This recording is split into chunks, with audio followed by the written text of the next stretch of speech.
Rawr!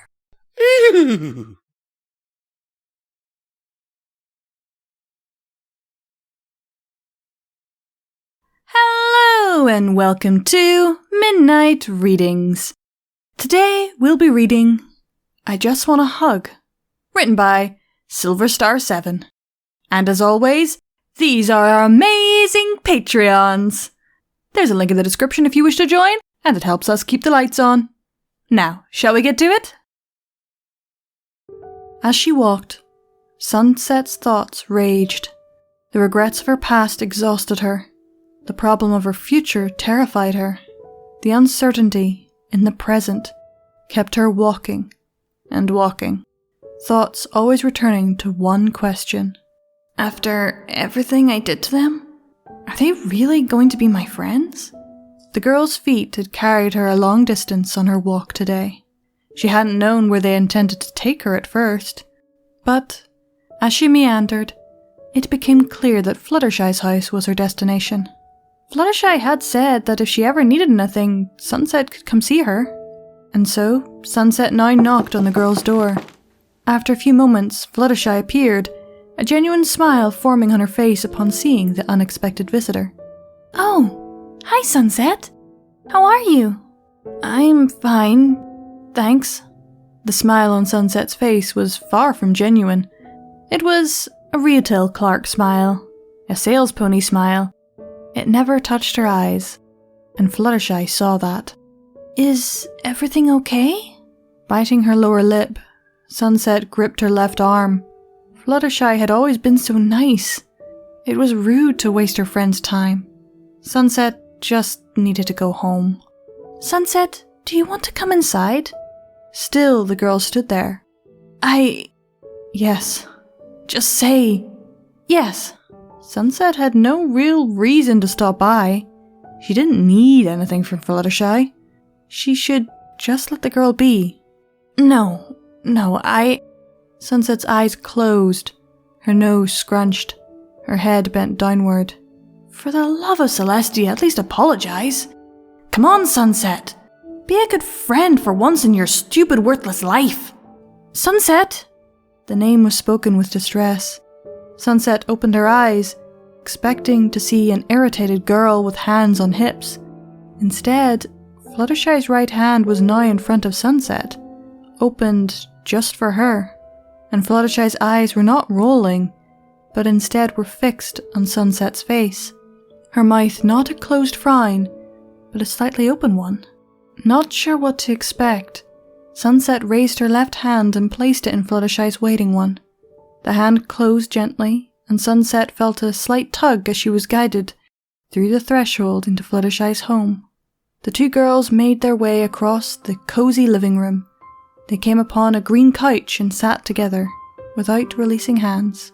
For a few minutes, the pair simply sat there, and the one moment when Sunset dared to look at Fluttershy, she saw the girl's face, a mix of an expectant smile and a look of true concern. The clear kindness brought Sunset shame.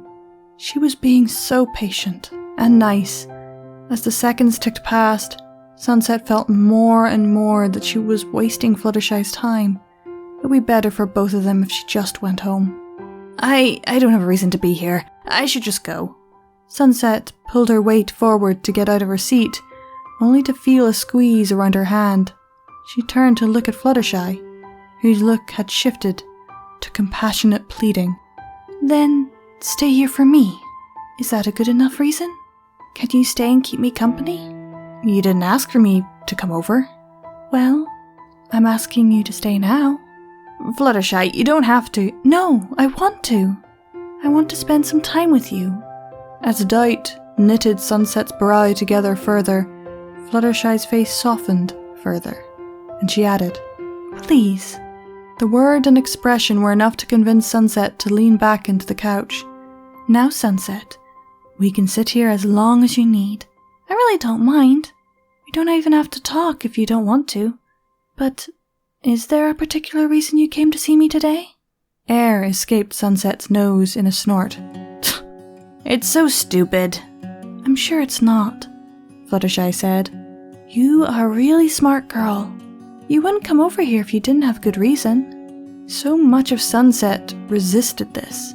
Fragments of thought screamed at her conscious mind from every direction. Fluttershy is just being nice. Stop wasting your time. Just go back home where you belong. Would it... You can say no. I don't want to put any pressure on you. I mean, I know we aren't really close enough friends yet, but it's stupid, but... What is it, Sunset? Would it be okay if I hugged you?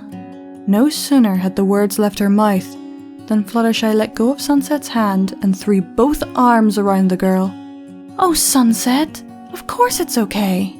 A soft mat of hair gently brushed against Sunset's right cheek, and a warm arm around each shoulder. It felt fine. Sunset had certainly been hugged, but she was not hugging. Sunset needed to return the gesture, to reciprocate the kindness. The problem was that never, in all her time as a human, had she ever hugged someone and meant it. Sunset looked at her right hand, still resting in the air in front of her, and, with several jerks and starts, she brought it to rest on Fluttershy's back. Her left arm was pinned by the embrace of the other girl, but the arms weren't really at the heart of a hug. She leaned her body into Fluttershy's, and there it was. Warmth, light, peace, comfort, joy, and love. She felt loved, and she felt like she was expressing love. The emotion flooded her mind and filled every part of her. Her senses exploded as she took in every part of the moment. The soft cotton of Fluttershy's dress on her fingers, the low rushing of her friend's breath. Sunset's eyes were only barely open as they pressed into the mass of pink hair. The hug was everything that she needed at that moment, and all she had to do was ask. It was nice. It was not a waste of time, and Sunset felt like she was home. Aww. I think this would have been a lovely moment that would have happened after the first Equestria girls. Sunset needed that. I know, especially, that sometimes you just need physical attention. There are times when I feel so low for no particular reason, and I can just ask, hey, can we just lay together? And we can just sit there for hours and feel loved. That was Just Want a Hug, written by silverstar7. I hope you all enjoyed. Don't forget to like and subscribe, and keep watching that moon, everyone. Bye!